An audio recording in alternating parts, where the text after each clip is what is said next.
guys, mag-experiment na naman si Alma B. Na tapioca. Anong murag kuan ba? Tikoy ba? Tikoy. Lagyan ko ng maraming gatas. Tingnan natin kung masarap ito. Kailangan hindi masyadong labnaw. Kasi mamasahiin pa natin yan.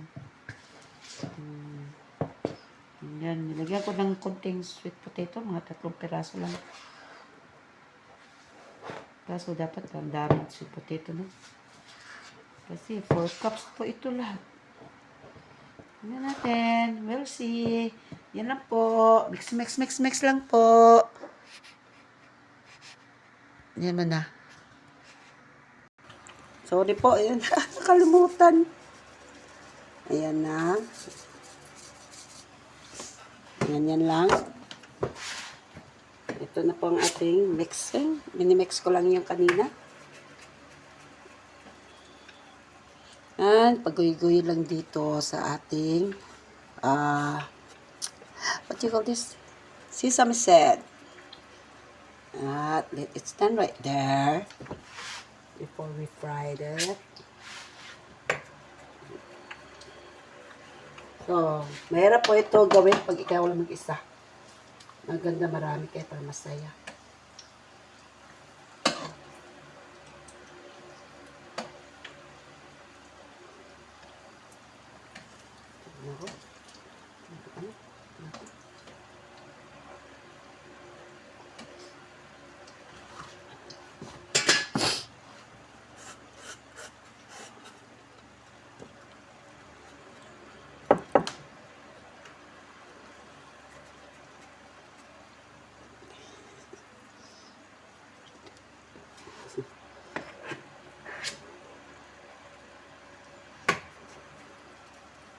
Ay, ang liit po nito.